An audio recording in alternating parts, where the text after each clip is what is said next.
Hello and welcome to Channel Sport on Sunday. I'm Ken Ochonogo. And like you know, it is the final. It is the D-Day. 32 teams set for Australia and New Zealand. And right now we are back there into the final two. And as we speak, it is Spain ahead of England. Because Carmona, remember our Paraluelo, and Carmona did score those 2 goals in the semi-finals. And then the skipper says, you have done yours the other time. It is my turn to do it. So right now, they are there. And then the 3 Lionesses, they are saying, will this thing come back home? I don't know any time I said football want to come back home. Football not telling them that, yeah, is it really the way to go home? Where is the trajectory? Is it a direct line, from Sydney to London? Or is it going straight to Madrid? We do not know. We know that the destination is Europe. And then there will be a first winner of this tournament right there in Australia, the farthest part of the world. This is the 9th edition. As we speak, 7 teams that have gone to all the 9 editions, starting from 1991 in China. They didn't make it to the finals. And then, as we speak, the 4 teams that have won the tournament. Yes, the USA, they won it 4 times. The German, they won it twice. Add Norway, and then add the Japanese. None of them, are crossed right there to the semi-finals. They all crashed out. So a new name will be there in the trophy in the next 30 minutes. I tell you, that is how it is going to look like. That is how it is going to be. But then until the final whistle blows, you do not know who is going to pick it. But for now, it is looking most likely that the Spaniards, a team with so much history in this particular tournament, I tell you this, this is just their 3rd tournament. And coming to this tournament also, what did they do? 15 members of the first team wrote to the federation and said, we are not going to the World Cup. We are not going to be part of this team if the manager remains. Not like that. They would not like the ways of the manager, the way he coaches and everything. Of that 15, only 3 came back into the team. 12 were not there. So he has to source for new players, people that he says want to play for the nation.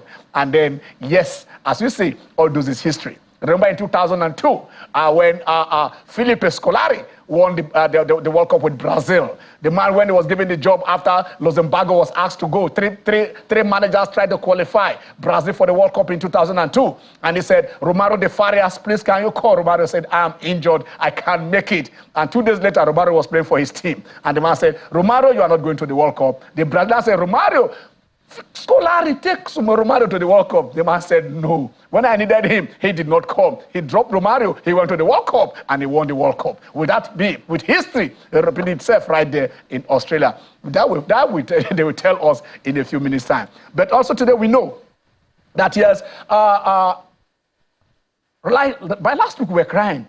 We were saying, will Tobi be there? How can we have the world champion? I won't go to the world championship. But then it is hooray, because the AIU, the Athletics Integrity Unit, says, no, you missed 3. They said, allegedly missed 3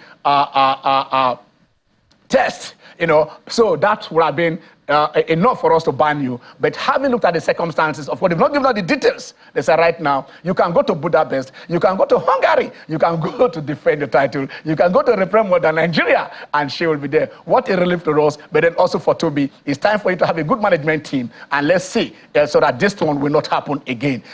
This one, is off. They are saying they might go over there and go and appeal. You want to calm down. Just calm down, guy. Let's see. Of course, when you're trying to clean up the sport, it is good for people like Tobi also that you do what you are doing. But then for this, our hearts, what happened to us? Okay, Tio is in the house. Tio, can you take that? Can you take that? Okay. But that is what they give to us. I think I wish we can read it from here, but we'll try as much as possible to get it. But that is the release from the Athletic Integrity Unit, telling us that yes, we've gone through this. That the temporary ban is off. Tobi is free to run. Even if we don't agree with this decision, we may look at it and see if there is room for us to appeal. But for now, she is cleared, and that is what that last line is. She is cleared. And that is what, that is to us, that is what we are asking for. So, coming away from that, we shall talk about tennis later on. But then, let me just introduce my guys in the house before we go back to Australia.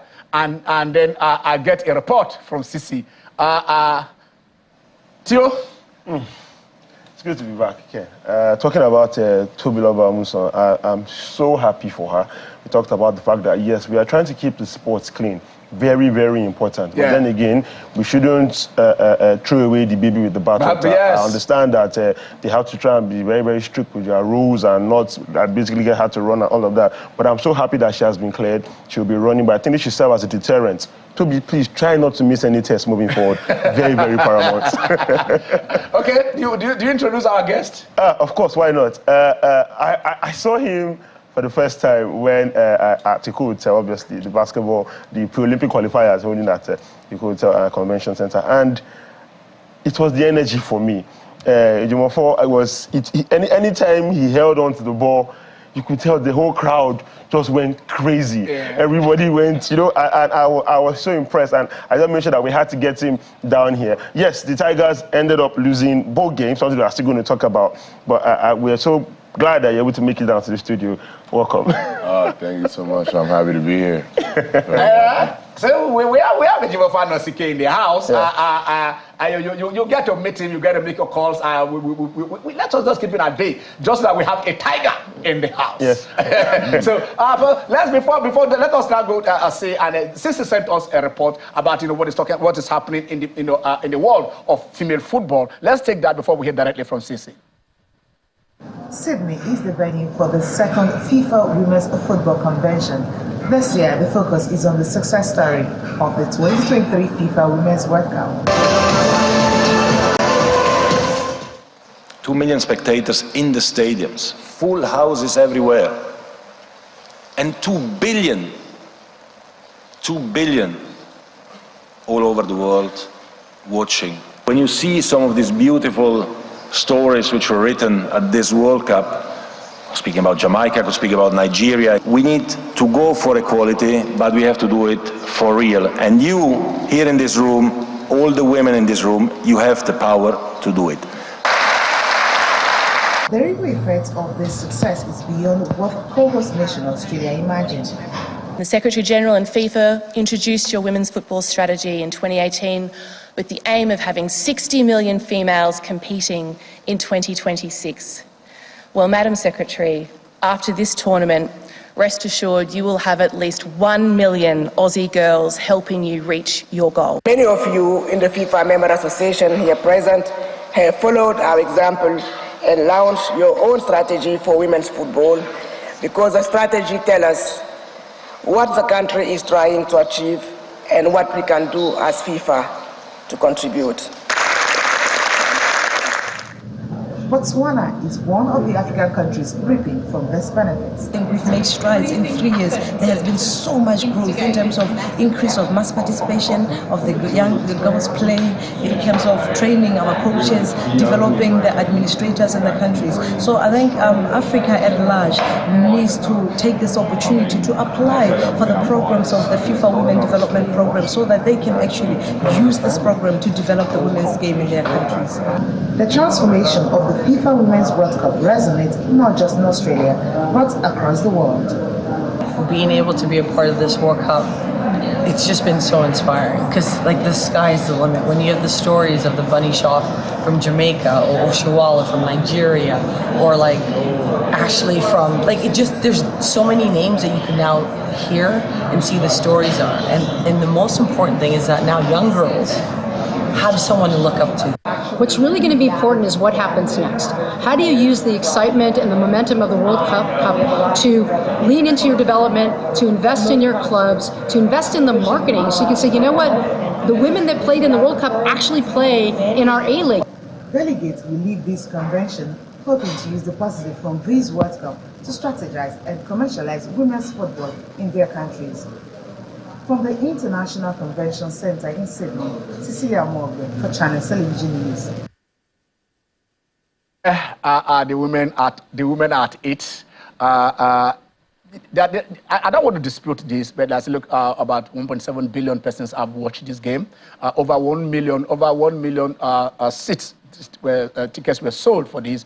And in terms of a generation of revenue that apart from the FIFA World Cup, no event in history has generated more revenue than the 2023 FIFA Women's World Cup. That is from FIFA. We've not fact-checked, but there is no way we want to doubt FIFA and say this is what they are saying, and that's the fact. And you have from Infantino, Samora Machel, you have from the Minister of Sport in Australia, you have the Botswana, the head of football in women football in Botswana, and they all are telling us that this is what we are going. But then, if CC is ready, can we just stay with CC, if CC to join us right there from Australia? Is CC ready? Okay, CC, once CC is ready, we shall take CC. But then let's come back here because we are still monitoring what is happening in Australia. Let's go back because we have a tiger in the house. All right, come back to Ejimofor. How are you? I'm doing well. I did fine. You did fine. I see. This is what I'm saying, guy. This guy.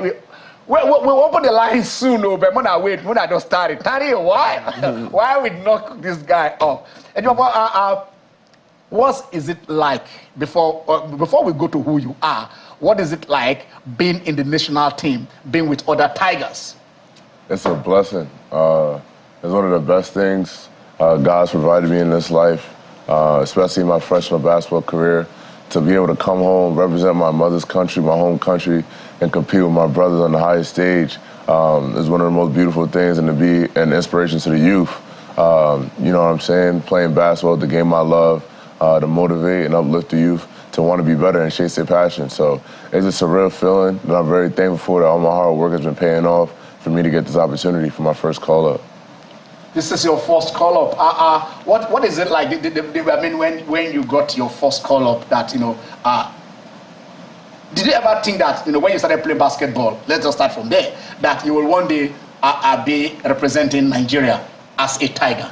I knew I'd be here since I was born. I knew it was meant to happen. Since you were born? Since I was born. I knew it would happen. I knew playing for the national team was something I always wanted to do since I was a kid. It wasn't a matter of if it would happen, it was just a matter of when my opportunity would come, because I worked really hard and, you know, I believe in myself. I think, you know, I'm the youngest of 8 children. My mother always said I'm the one with the most confidence, because you could tell me no, but I'm gonna still find a way to get it done. So I'm very thankful, mainly for the captains, Chiemezi Metu, Michael Eric, for, you know, reaching out to me and giving me this opportunity to join the team. Very thankful that, my skills have been showcased enough for me to catch the eyes of the national team and to be able to represent my country at the highest level. So I'm very thankful for that.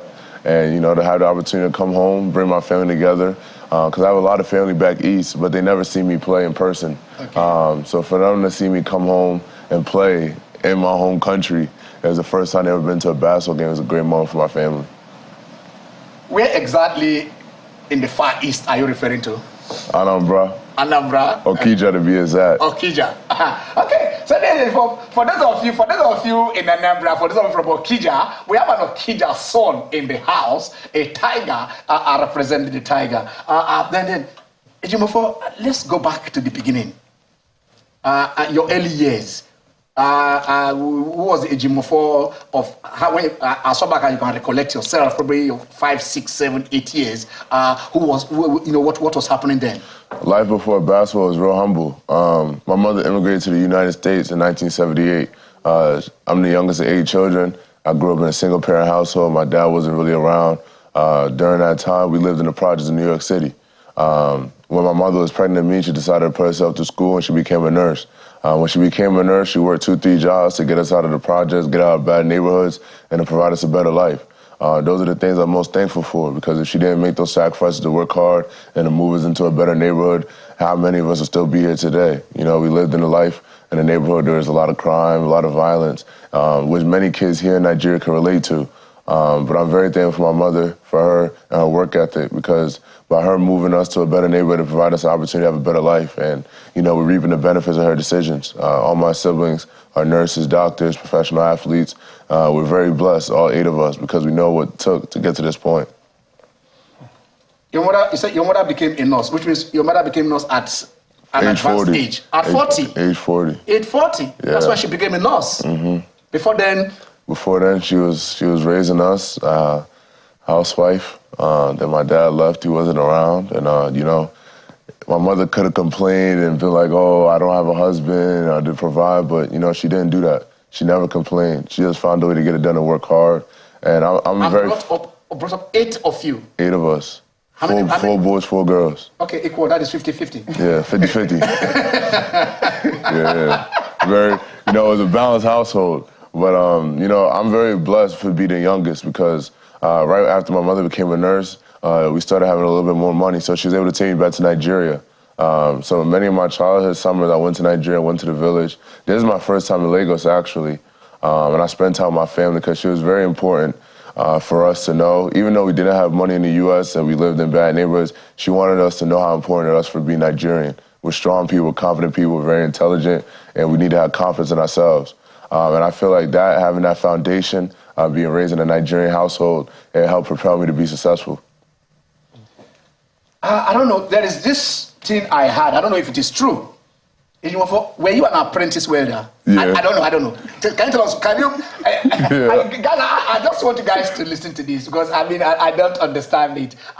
Here is a kid born in the US. Of course, he said, look, we're poor. I understand, but, you know, but when you say you are poor, there was a time in Nigeria, there is a time they use the poor of the poor, the poorest of the poor. And that if you are poor in the US, and then you now say, go back to Okija and see if you will still describe yourself as being poor. But then that's your life. How did you become an apprentice welder, Ejimofor? How? My mother's a very smart woman. I'll say that. In the U.S., she always used the term fourth-class citizen because we lived in the projects and everything. But, you know, we're still more fortunate enough than my cousins that live in Nigeria because in the U.S., we have opportunities to be successful. And she always kept that perspective with us. So whenever we went back to Nigeria, it's very easy to have a sense of entitlement just because you're born Yankee or you're born in the U.S. over your cousins who live in Nigeria in our home base. She didn't want that to happen. So, you know, when I came back home, I did the same thing my cousin did. When I'm in the village, I go to the farm with my grandma. I walk to the market with my cousins. I fetch water with them. So it was everyone was equal. It didn't matter where you was from. And those are the things that I was very much grateful for. And, you know, I was always good with my hands and very creative. You know, the farm life wasn't for me. I'm sorry. Farm life wasn't for me. My uncle, he was a welder in the village, and he used his hands like to build things. He used to take me to a real estate project he worked on. So I just tagged along with him. My mother said, you know, go with him. And so he taught me a lot of things, and it made me be creative. And my aunt, she worked in the market. She sold garments. And, you know, it taught me the hustler's mentality, how to be an entrepreneur. At those early ages, being a welder's apprentice, working with my aunt in the market is very humbling. But at the same time, it teaches you the good things that you need to know how to be a successful businessman down the road, how to be able to utilize your hands to always have a trade. Because in life, let's say something goes wrong, you need to be able to provide for your family. And, you know, I learned that at an early age, the value a man can have to have an impact on his family and his community. Did you, while you were tagging along with your uncle, did you ever use the solid iron? Did you ever, you know, put it together? You did those things? Yes, I passed it to him. At an early age. You know, I'm gonna be honest, my mother must have gave him some rules. EJ cannot do this, but he could do that. You know what I mean? So, you know, it's very interesting. I learned a lot, and he's a great guy, and I'm very thankful to have him in my life at that age because it taught me a lot of lessons. I always say this, there's lessons you learn at the bottom that you can never learn at the top. Yeah. You gotta go through the tough times, you gotta know what poverty tastes like in order to handle success, because if you only handle success, you take it for granted. You know what I mean? And God doesn't bless people who don't take his blessings for granted. You know what I mean? So you gotta be able to be thankful for the opportunities. And going during that time, being an apprentice, you know, I love basketball. In the village, there's no basketball hoop. Yeah. But my mother knew that, so we'll go to the dollar store, buy little basketballs. My cousin didn't know what basketball was. I just said it was a fun game. And then I'll go to a welder's shop we had in the village, and I'll strip off a tire from the bike, and he'll help me tie it to a pole, like melt it into the pole. Yeah. And we made a little fake basketball hoop. And that's what we did as a kid, little fun stuff like that. He always made it fun because I was young. So the basketball became, you know, rim became the, you know, the hood. Bicycle tires. Bicycle tires. Yeah. So that's what you now use as the rim. As a rim. So you now start, you now start dunking and, you know, and slamming. Absolutely. But my grandma did not know what was going on. She was just like, why are you doing this? I remember times like we would dribble the ball and I'll break something that I had to go on punishment, and do the little frog hop things. And, you know, those are the days. But, you know, looking back at it, me and my cousins, all my cousins came to watch me play. I haven't seen them in 15 years. We all look back at those memories of us as kids. And, you know, I encourage many of the Nigerians in diaspora to come home to see their culture, see their family, because you learn a new sense about yourself. You know what I mean? And that's one of the most things I was really grateful for at my youth that I was blessed to have. My siblings weren't able to have due to our financial situations at the time growing up. I was very fortunate to be last born. My mom became a nurse, so she used to be able to save up a little money to pay for extra plane ticket.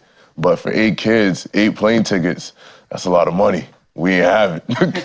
Okay, let's go to a basketball story. Of course, it has to be in the US.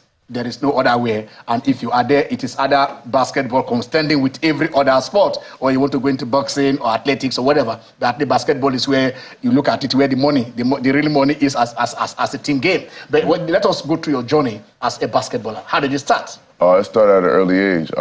Kobe Bryant is my favorite player. So I remember being a young kid when he won the championship with Shaq. He wore number 8, and I'm the 8th child. So I felt like it was destiny. I should be an NBA player. I should play for the Lakers. I wanted to be like Kobe Bryant. My mother recognized this because I'm very passionate. I've always been the most passionate child. So growing up, I wasn't always this tall, wasn't always this big. I was a late bloomer. I wanted to ask you that when you were hooping at Okija, how tall were you? Because I was trying to imagine that, you know. No, I was a shorter and a much more heavy set kid. Me and all my cousins are the same height. So when they see me now, I shot up. They're like, what happened? Because I was the short one. I was one of the shorter ones. Maybe it's the bugger. I'm telling you. But, you know, playing in the U.S., I started playing organized basketball at the age of 13. We moved to a better neighborhood, so there's more opportunities.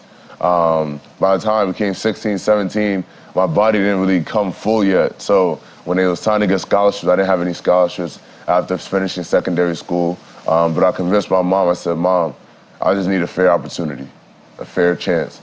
Because I was smart as a kid. My mother pushed education really hard, so she moved me up a grade earlier than my age mates. Okay. So let's say my age mates supposed to be their second year of secondary school. Yeah. I'm on my last year, so I'm competing against 18, 19-year-old kids for college scholarships, and me, I'm 16, I still have baby fat, you know, but, you know, I convinced my mom, she gave me a chance, and I'm very thankful to go to boarding school for 1 year. My body developed, and, you know, I went from having 0 scholarship offers to 30, and my mother was really happy she didn't have to pay for college. Wow. She made it very evident at an early age, due to our financial situation, there's 8 of us, she couldn't afford to put us all through college to pay the school fees. That we all had to find a way, whether it was taking loans out or getting a scholarship. And for me, basketball is my passion. For my siblings, you know, my mother's a nurse. A lot of my siblings took the nursing route, they became nurses, doctors, and they took out loans to make their dreams come true, which I'm very thankful for. Those are great examples. And for me, I love basketball all my heart.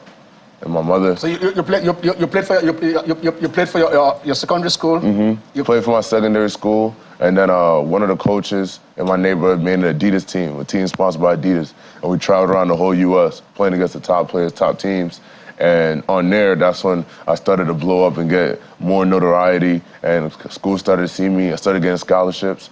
From there, at the age of 18, I enrolled at Sacred Heart University on a Division I scholarship. I graduated college in 3 years. I got my bachelor's in finance, economics, and accounting. My mother was very happy. I finished college early. Then I pursued to the University of Tennessee. I got my first master's in agricultural and natural resource economics. From there, I went to pursue my second master's at Cal State Fullerton. I had a master's in business administration. So my mother got what she wanted. No school fees for college. Her son got a couple degrees, 2 masters. I think she's really happy now. She gets to come home and enjoy the fruits of her labor. She gets to see life. We're going on a very short break. I tell you this, from the apprentice welder to the man who have, you know, what do you say? He said 2 master's degrees, finance, economics, man, stay with us. It is Channel Sport on Sunday. When we come back, we'll open the lights. We'll blast us in.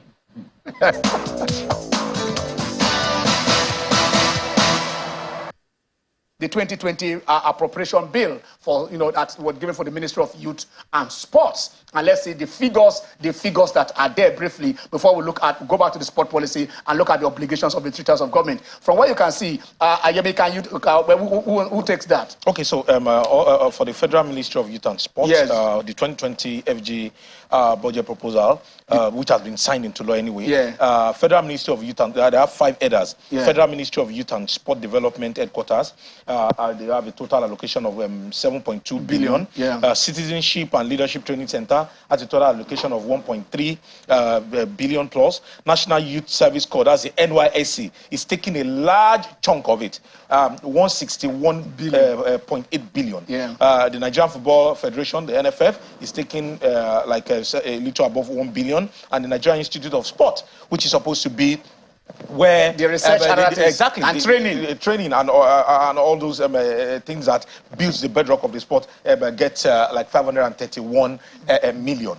So the large chunk of this is coming from is going to the NYSC, which is 161 out of a total budget of 172 billion. So for me, this has always been the clamor for people in this space to say the NYC is taking a large chunk of the money from the Ministry of Youth and Sport. Where are we going to get money for sport development? If NYC, that's the salary for the youth corpers, the uniform, the allowances, feeding. If it's taking 161 billion, then that means that leaves 11 billion. That leaves 11 billion for the entire sporting federation. How will our sport develop? So maybe the Ministry of Youth should be separated from, or a separate budget be made for youth and give sport what it deserves. Because like this, if we continue like this, sport will never get. You looked at the percentage of 100%. How much of this percentage goes to goes to the NYSC? Yeah. It's a joint ministry, youth development, sport development. Yes. But unfortunately, when you prorate what goes to who gets what, youth development costs your NYC gets 93.6% of the whole budget. 93.6%. 93% of the budget. 93.6%. 0.6%. Decimal is more than 5, so you can't even end up and say 94%. Okay. So I think that is also. So less than 7% is what goes to sport. Sport development. For sport development. Now, okay. Go ahead. From the sport development, you go to NFF. Yeah. Despite anything anybody tells you, the NFF gets subvention from FIFA. NFF is strictly funded by the federal government of Nigeria. Forget any other story. Yeah, they get like $531 million. 1.07 billion. 1.07 billion. Yes. However, the NIS, that is supposed to be the vanguard that will drive sport development in itself, got 531 million. Now, we also need to give credit to the ministry because in time past, we had a research fund for NIS being in the token of less than 10 million, but this year it's about 15 million. But again, remember, we're having a budget review because it's already before the two houses got it last week. Because of the first quarter, we lost about 125 billion oil revenue, so it will obviously affect the budget. So that they're going to review downwards. Yes, when you are going to review, you won't review personnel costs. Yes. Now, things like research and research development will take the first hit. That tells you we have a very bad and it will be a very sad year for Nigerian sport development. And Ken, if you now go into the breakdown of those sub-headers, okay, NFF, Federal Ministry, the headquarters, NIS, you will discover that about 94.8% of those allocation goes to what's it called, salary, monument, and what have you. So if you really look at it, money set aside for real development is nothing to write home about. I think it's not. We also need to be fair. It's not only sport. Remember, at the inset of this COVID-19, we discovered that all our research institutes, that the bulk of the 90% of their funding goes to personnel costs. So nothing. Actual research. Nothing is done. Core concept of the institute, nothing. So it's not only about sport. It's just a general way of life. But then sport is my constituency. So we are looking at this, and we are saying we have about 42 federations, right? And then We have a sport federation, and when you have removed 172 billion, after 172 you remove 161 to NYS, leaving about 11 billion, and then you take 1 billion away for Nigerian football, you take 1.3 billion away. By the time you remove all this, about how many billion? You'll be left with like 3 points. About 3 point something billion. And then when you now pay the salary of Ministry of Stuff, whatever it is, what remains for the other 41 sport association federation? It is nothing. Absolutely nothing. Because even the NFF we are talking about here collects about 0.7 billion of to them, while others, maybe like wrestling, you get like 20 million. You get like 20 million naira, and you say go and perform miracle. When they can, so this is a guy that if sport, like he had just said, if sport is to develop, let us stop this Ministry of Youth and Sport. Let us, so this is how much you are budgeting, allocating for sports. Let sports start on its own.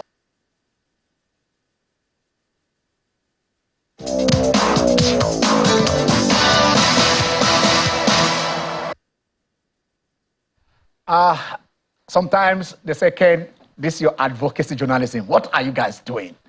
But we asked for it. That was 24th of May 2020. That was under the COVID, everywhere was down.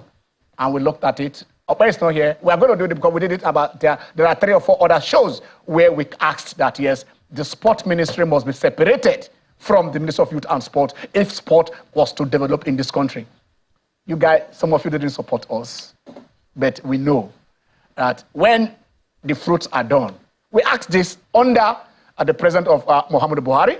When the new president came in also in our show with the former Minister of Sport, Solomon Dalong, we did call for a separate ministry for sport, that the sport was to develop. When you give NYSC 161 billion out of 172, and then you ask others, you give a wrestling federation 20 million naira, is that for them to take a camera from Bayelsa to Abuja, or for them to develop sport in this country? So basically, we thank the president for doing this, for separating sports from youths. Youths, you will develop, you have your money. But right now, I think sport, we have that budget, that funding that it deserves. And let's see if this is a new beginning for what we have been asking for. When Okpe comes back next week, and the entire team, which I am blessed with on this show, I tell you this, we are going to show you how we asked for the Minister of Sport, and the president of this country obliged us. Ejimofor is still in the house. The lines are open. But then, before we come to Ejimofor, let us go straight to Australia, Sydney, and catch up with what is happening. If Sisi is ready to join us. Is Sisi ready?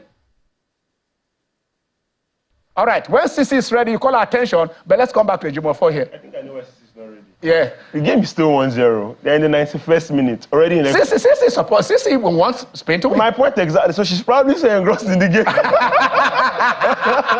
So, I will be too. How many minutes? How many minutes? Yes, 91st minute. 91st minute? Yes. Oh my God. Yes. Prime time. Oh my God. Prime time. The last time we said football was going home, football went to Rome. It didn't go home, it went to Rome. I mean, they don't change R to H. I don't understand this. Yeah. And then right now, we are saying football is going home again. Madrid. Looks like he's going to Madrid this time. Okay, we still for the lines. Okay, the lines should be open now. You join us and you have any question for Ejimofor Anosike. I tell you, this story is so inspiring. Here's a family, and here is a kid that was brought up to understand what responsibility is. Here is a kid that was about to say who you are. Here is a kid that appreciates that. He say, okay, you have parents, but sometimes if God blesses you with one parent, and that parent said, this is what we want to do. Youngest of 8 children, single mother, because say, look, my father is not, wasn't there.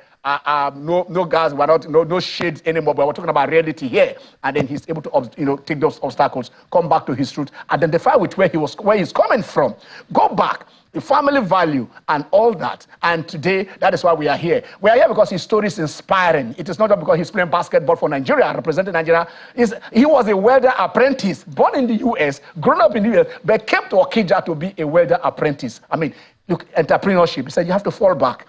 If this is not paying you, your talent is not paying you, where do you go to? You need to have something to do. For every Nigerian kid, when they say go to the farm, when they say go to and become a welder, when they say go and become a carpenter, when they say when you move out, at least for the past 5 months, I've been in the United Kingdom, just came back a few days ago, and I tell you this: if you have a handwork in the UK, you are much better than those who studied and had a master's degree. It depends on where you are going to, because that is where you are functional, the needs. Let's go back here. The lines will be open. Please join us if you have any question, whatever. Let us have the lines right there, and let's see, because we have Ejimofor in the house. We're talking about your football story.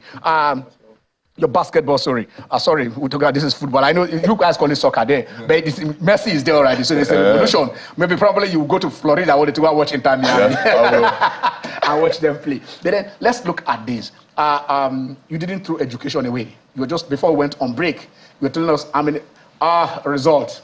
Okay, this is the result. This is still live. The result, the match has ended. So Spain are the world champion. It's still live. It's still live? It's still live. Okay, okay. It's still live, it's still on. There's still hope. Because I know you're supporting England. Yeah. Come on, stop. They good start Spain. You guys should just calm down. Just calm down and this thing is on now. It's still live. I thought, because I saw results there, so I thought that is not the final result. That is why I'm saying probably the game will have ended. But we are monitoring it, and then they give us from the control room there, they'll let us know what is happening. We're not seeing anything here in the studio, so we are just with you. Education, what role has education played in your development? I'll say education is the reason my family is here. Okay. Definitely, you know, if my mother never put herself through nursing school, would I be here right now?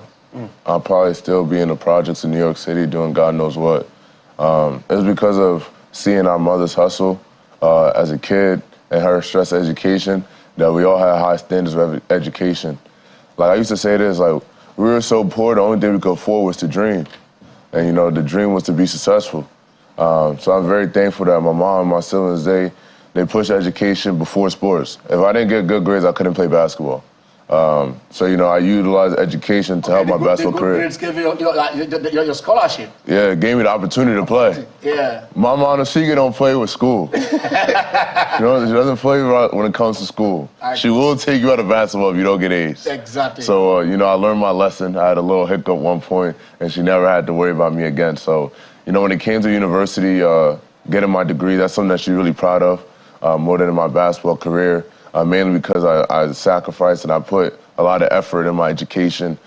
This way I can always be able to help people. I can help, and I'm qualified to have jobs, because in the U.S. it's very competitive to get a good job.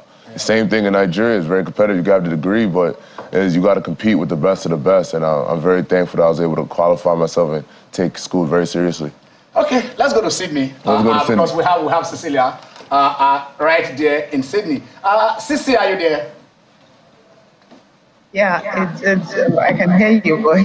It's been a fantastic. You can hear my voice. Okay, I can hear your voice and see your face. So I'm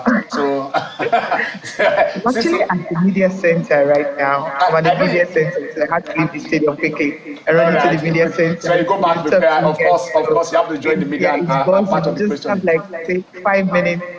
You have like 5 minutes for the final whistle, because there was 30 minutes added time.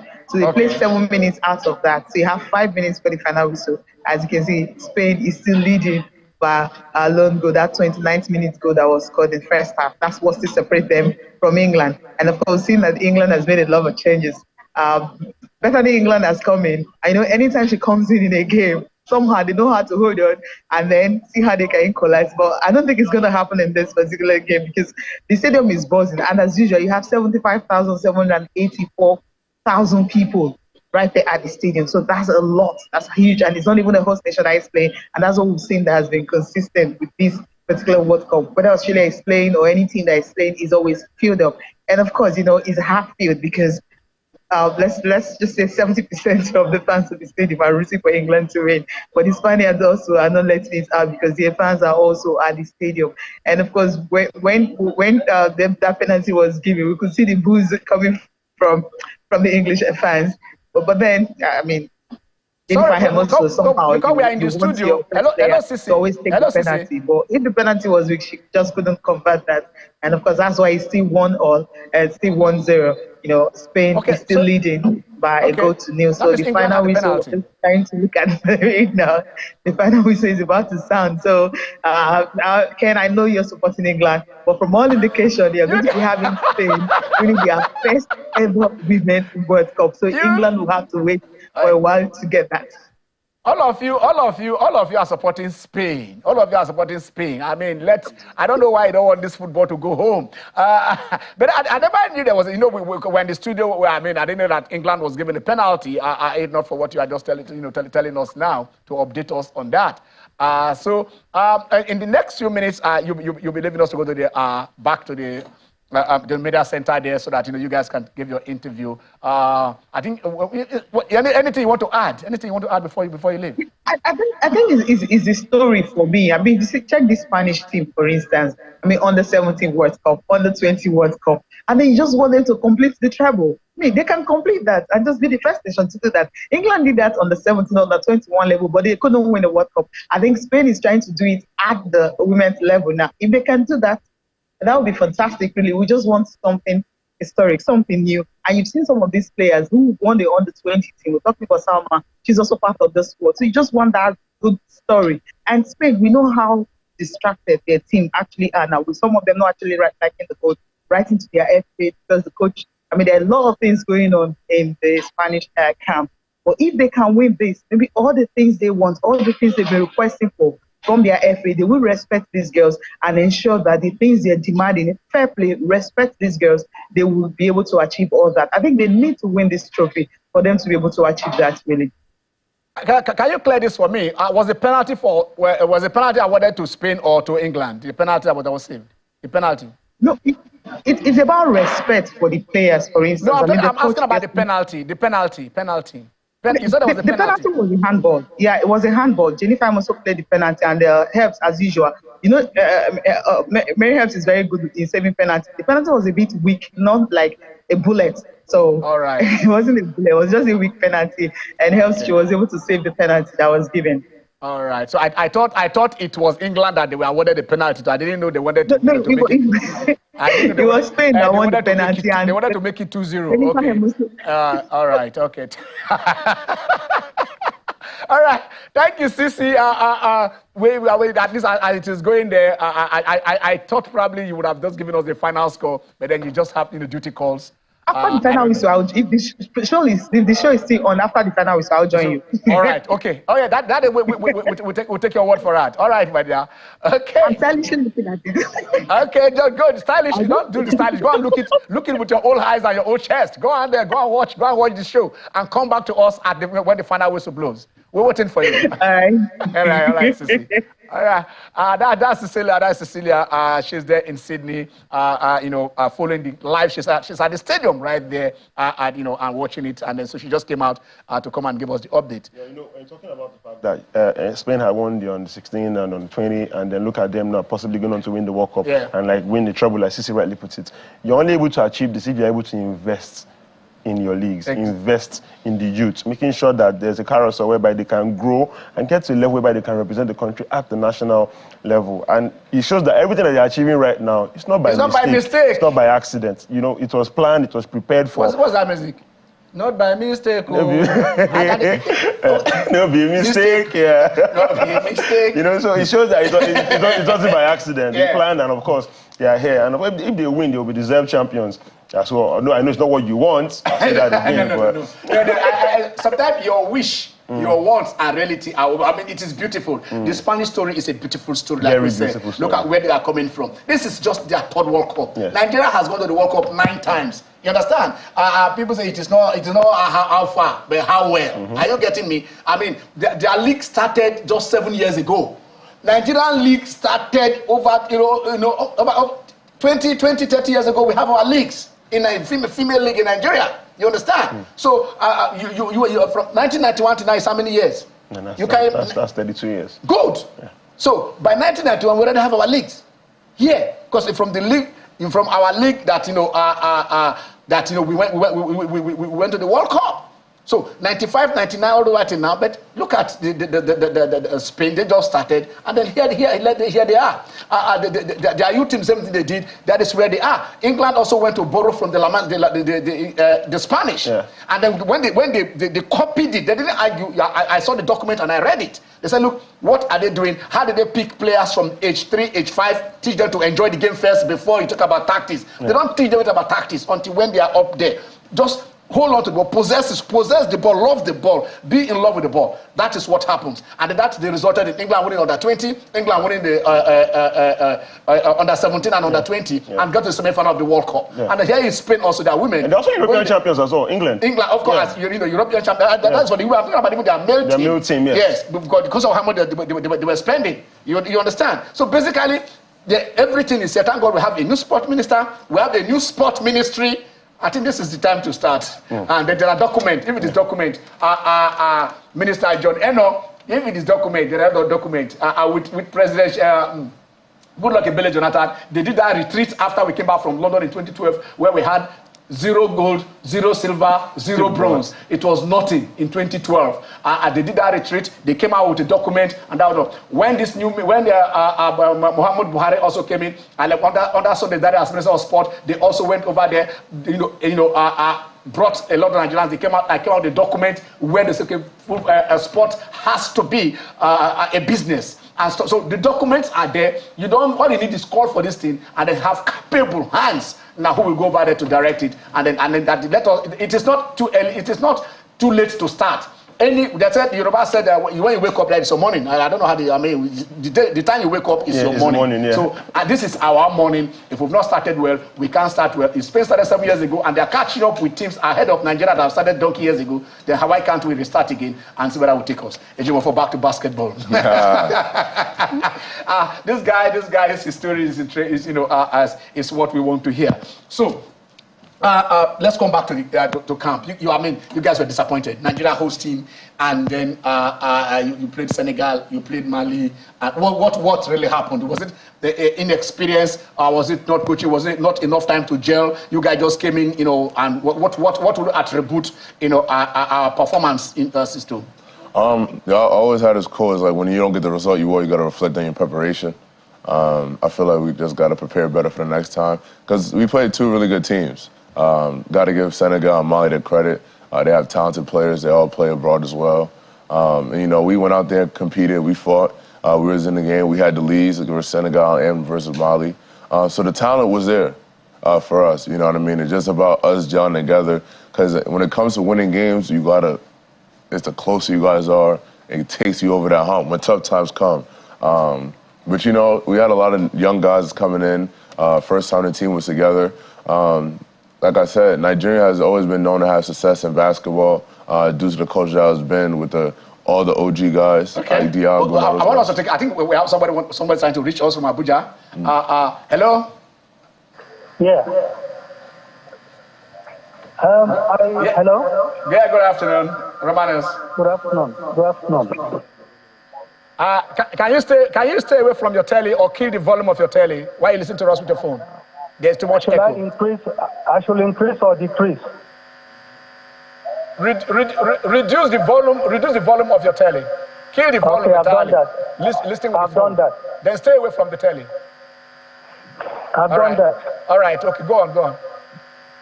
Let me ask. These England girls. I have done that. It's clear now. Yeah. The England girls that played with Nigeria before. I have a strong conviction that if we had met England continuously, we would have defeated them and carried this cup.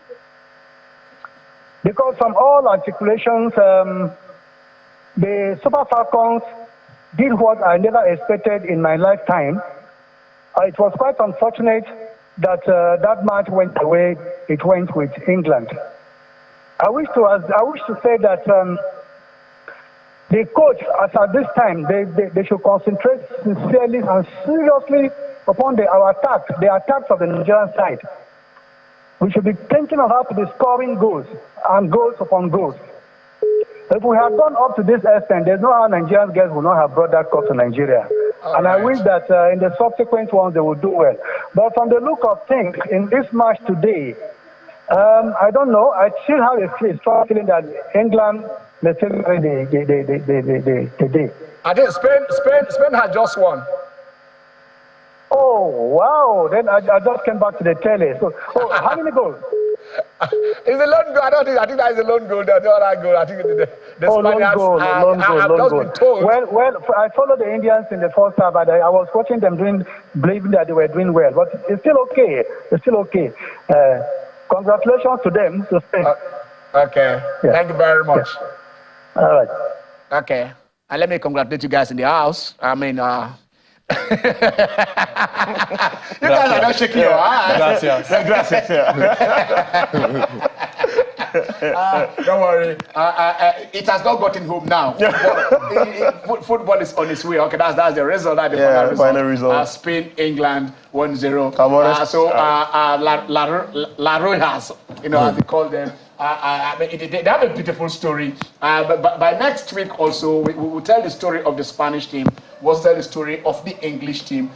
Because in Serena Wegman, in their manager, you have somebody whose story is also very, very different. Yeah. She took the Dutch team to the final of the World Cup 4 years ago. 4 years ago. Took the English team to the final. They lost the World Cup. Took the English to the final of the Euro Champions. They won it. Now, she won the European Championship with the Dutch first. Yeah. Now take them to the final and lost. Took England to the European Championship and won. Now took England to the final. So the last 4 major finals of Euro, she's been there. Yes. Taking two countries there. This was a bridge too far for her, trying to win with England. But let's say, because the English have said the USA want to come for her, your second country wants to come for her. Yeah. I also saw a report saying that probably if Gareth Southgate steps down, that she'll probably take over the military. Yes, that is what the member of the English FA are saying. That it is not about the gender. It is the best person for the job, not the best man. If the best person for the job, I'm trying to quote exactly if I can say, if the best person for the job is a woman, then why not? Why look at that and say, okay, fine, then only a man can coach men? Why can't? But then will she go into the locker room? Okay. Okay, Sisi is there to just give us briefly. But Sisi, before we take you, let's go to Zamfara. I think do we have a call from Zamfara? Do we have? Hello, Andrew. Andrew, go on. Andrew's on. Hello, Andrew.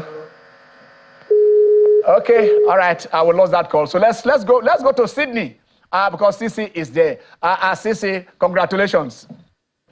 Thank you. I mean, if you hear the story from this Spanish team, we talked about how Barcelona are, the champions of Europe leagues, right? And then you had England, continental champions when it comes to European championships. And now you're not having these two sets of champions from league side and also from continental side meeting together. And it shows that when teams are together, 9 of Barcelona players are in this Spanish team. So it tells you a whole lot. And when you mix youth and experience together, there's something you get. The progression the Spanish team had. I talked about so many times how they won the under-17 European Championships.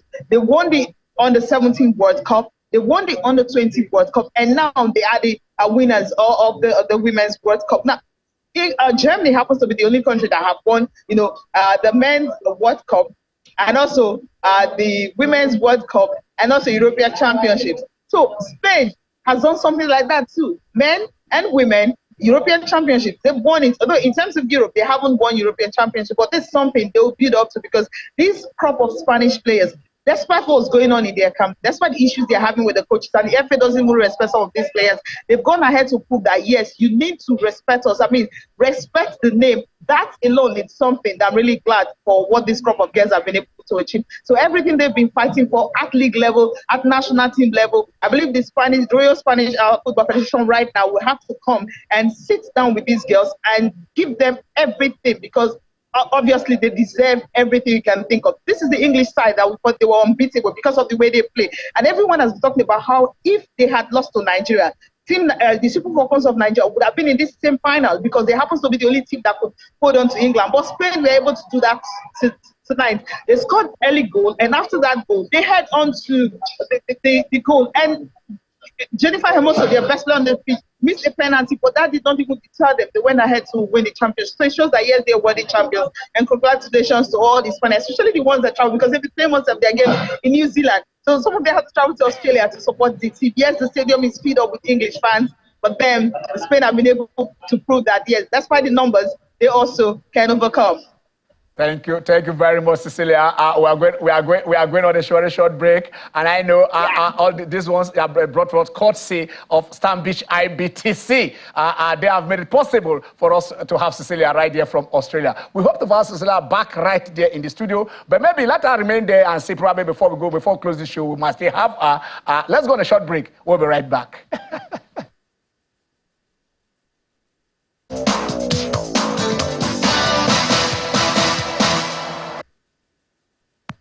Yeah, you're welcome back. Congratulations, Spain. As Sisi just put it there, Barcelona, they are the European champions. Spain, they won at a point after winning the 1964 European Championship, which is Spain were the nearly men. They were almost going and not winning, and stuff like that. They got in there, they saved the golden generation. Then somewhere along the line, they won the European Championship, won the World Cup in 2010. When it came to Africa, Spain came to Africa to collect the World Cup. I don't know.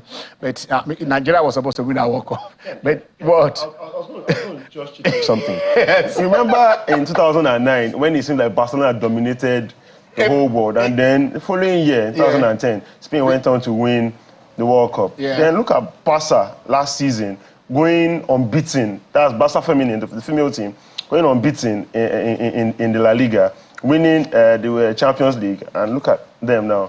Literally dominating the Spanish team that has gone on to win the World Cup today. So, you will have just given the trophy to Barcelona. You have done that. Thank you very much. Okay, the lines are still open. You can still join us. I know we have Ejimofor in the house. Spain have just won the World Cup. We have a new sport ministry. We have a lot of things to talk about. But then let us talk about him because it's about the growth of basketball. We're not going to talk about basketball in America, basketball in Nigeria. You had a little clinic around. Yeah, I had a clinic earlier last week. With some of my guys from educational basketball, Coach Yeshilupo and Tobi. I'm in abroad. I'm in the U.S., so I love to keep tabs on the youth here, see what they're doing, because I love to see positive things going on in the community. I know it's very easy to go down the wrong path, but I got to commend those who try to do the right thing and try to follow their dreams and passion despite what obstacles they face. And those two coaches specifically provide a positive and safe environment for kids. And that's something I use my social media platform for.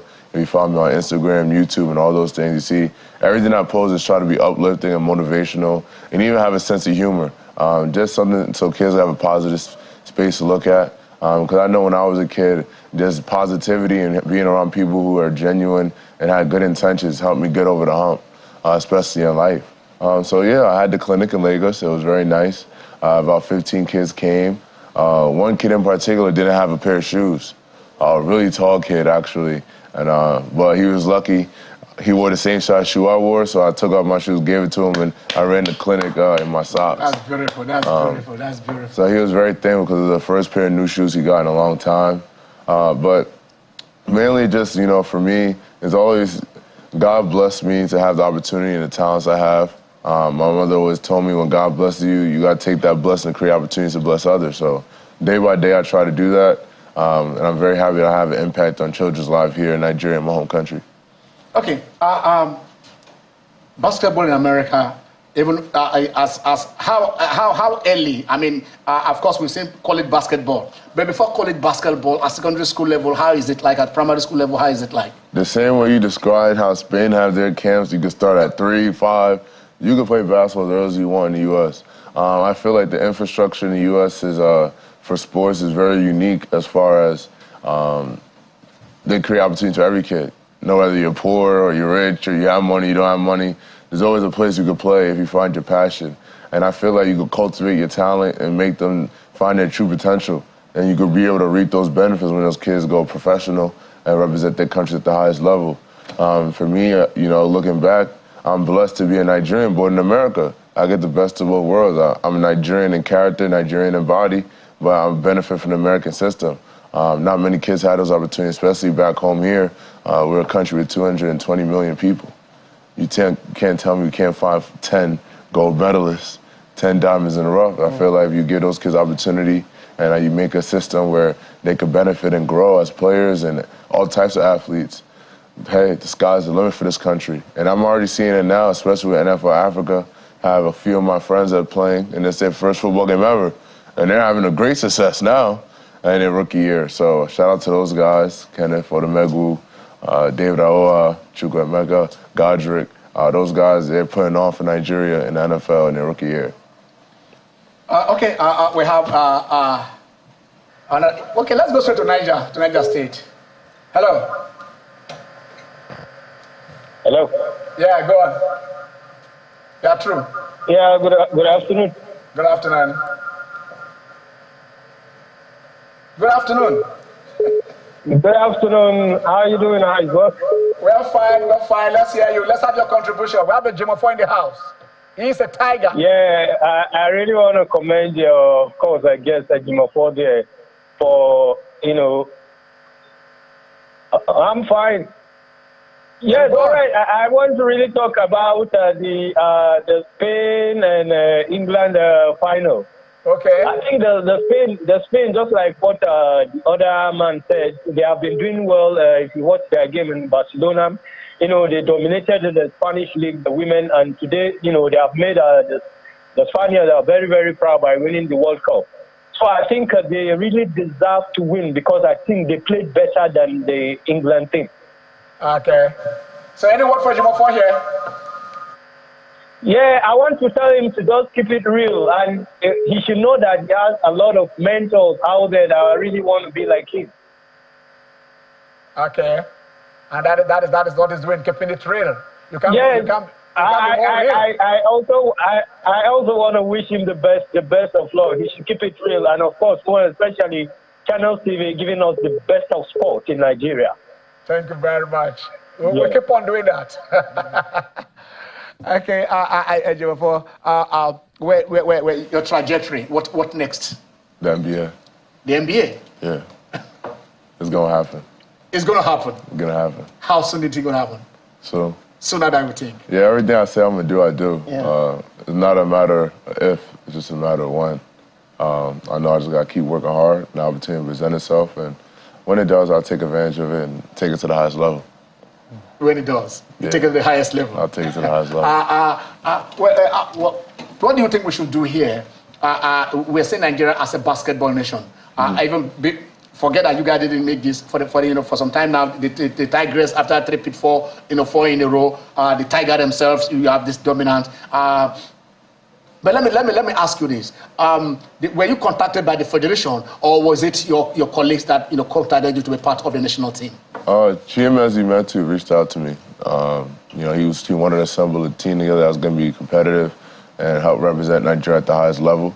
So I got to commend him for that, for him to recognize my skills and listen to referrals from other people to get me on the team, which I'm very thankful for. So he reached out to me. From there, the general manager later reached out to me later in the summer about information about coming, and then from there, that's how I joined the team.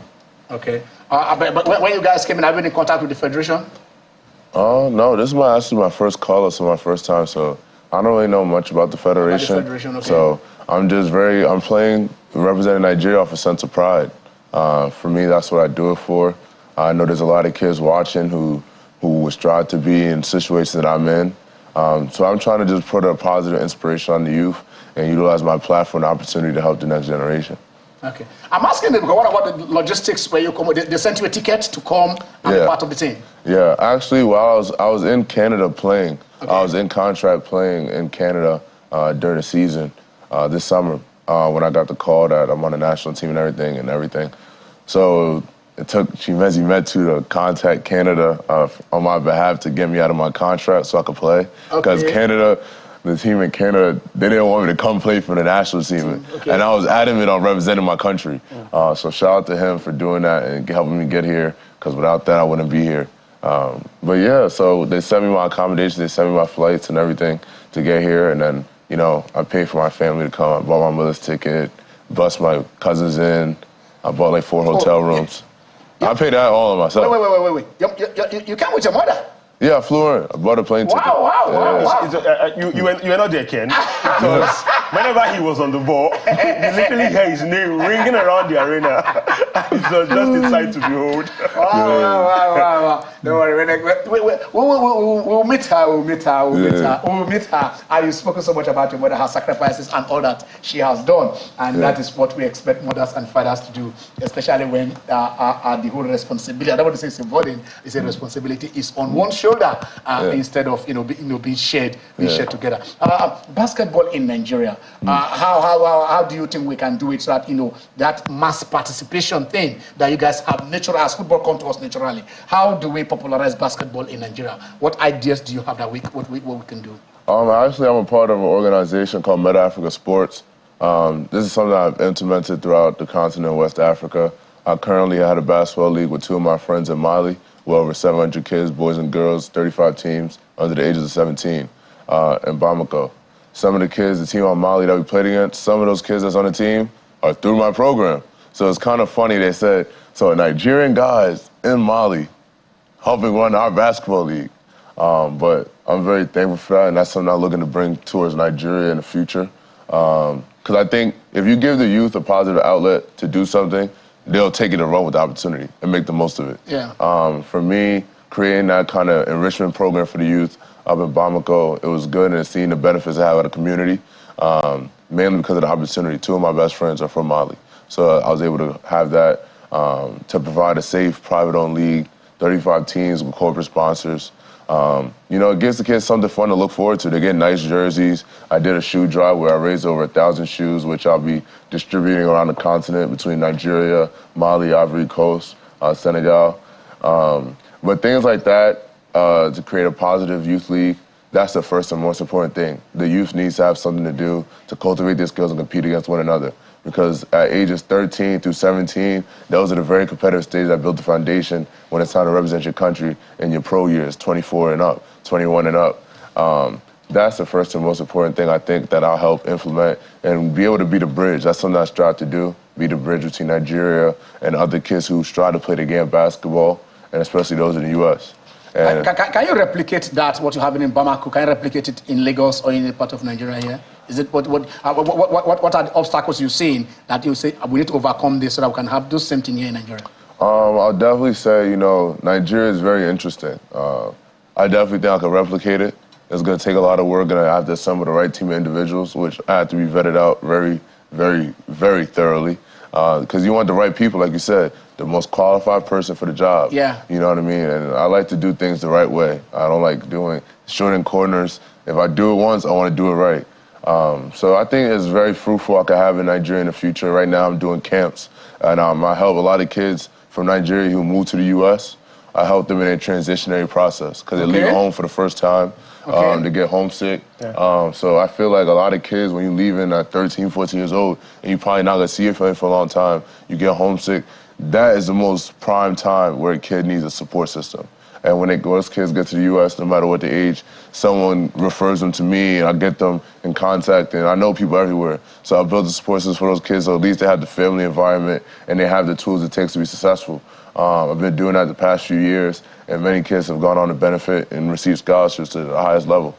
I think this is quite interesting, this aspect. Really are you saying that if there are Nigerian kids, talents, that it is possible for you to put them, if they contact you, you can get in contacts over there in the U.S.? That is possible in certain situations, and many of the kids are already there in the U.S. Okay. So once they're already there, when they don't have parents, there's no one there to watch out for them. So when I'm over there, I'm kind of like the big brother for them. I help them if they need shoes, if they need someone to talk to. I'm actually in the U.S. with them. When they're already there? When they're already there. Okay. Because that's the part where it gets tricky, you know what I mean? Your mother and your father's in Nigeria. You in the U.S., 14, 15, as a teenager, you don't know nobody.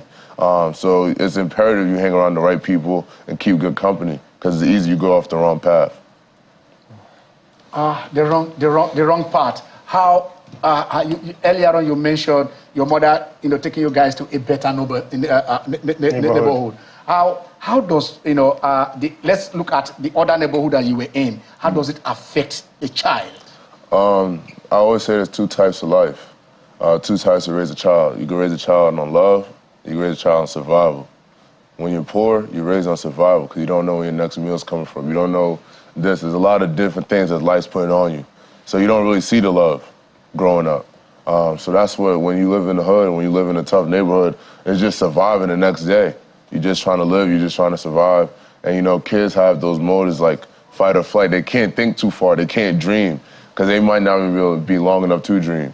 But I'm very thankful. Once you move into a more safer neighborhood, a child can more relax and come into himself, get developed, build good habits. And that's what it takes, you know, to really realize the true potential, to overcome those traumas and those tough things that you see at a young age that many kids shouldn't be able to see.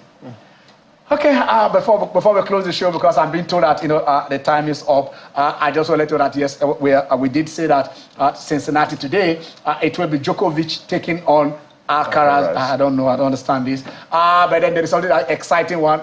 He should know that Coco Gauff did beat Iga Swiatek. I tell you this, the Cincinnati, everybody they erupted. She has never done it. Iga has been the one that is beating her blue, black, and whatever it is. But she got this done in 3 sets, and then she's taking on Karla Muchova in the finals. Alcaraz has played Djokovic thrice. I mean, there is just once that Djokovic won, and that was when Alcaraz was injured in the semi-finals of the French Open. Against all odds at Wimbledon. It was Alcaraz that came back to beat Djokovic. And here they are at the finals of Cincinnati. What is going to happen?